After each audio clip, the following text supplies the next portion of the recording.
देखिपुवे ये नोटिस आसी government of Odisha higher education department तरफ ये नोटिस डेट एवं आपण मानू नंबर देखा मिल आज आसी 27/8 आज ये नोटिस पब्लिश होती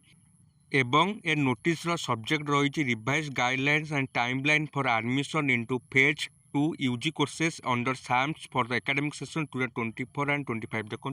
2024 और 25 शिक्षा वर्ष जो +3 सेकेंड फेज एडमिशन चली से संपर्कित गोटे नुआ शेड्यूल आज हायर एजुकेशन डिपार्टमेंट तरफ प्रकाश पाई एवं ता सहित आपण मैंने जानीपारे केबे आपण मानकर एडमिशन शेष दिन रही केबे आपण मैंने काब को एडिट करें एवं केबे आपण को कॉलेज जाई एडमिशन नापी पड़ो ताहले आसनु जानी नबा कौन रही नुआ शेड्यूल नुआ तारीख देखिपुवे शेड्यूल मुझे वीडियो माध्यम देखी दूसरी लास्ट डेट जोटा कि गत काली सरी तार समय सीमा परिवर्तन हो शेष दिन रही 2 सेप्टेम्बर राति 11:45 last date for applying common application form last date रही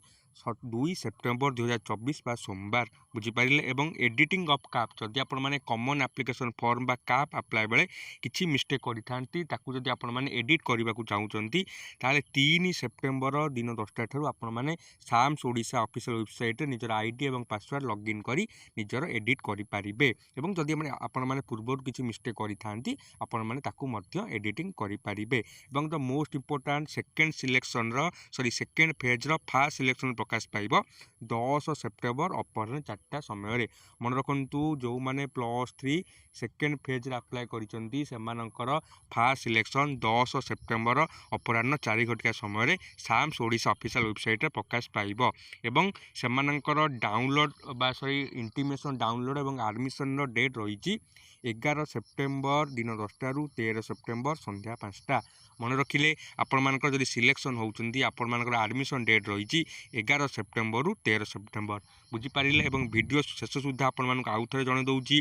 आपण मानकर +3 सेकेंड फेज समय सीमा मन रखु जदि आपण मैंने आवेदन करना आप 2 सेप्टेम्बर राति 11:45 सुधा आपण मैंने अप्लाई करें। धन्यवाद।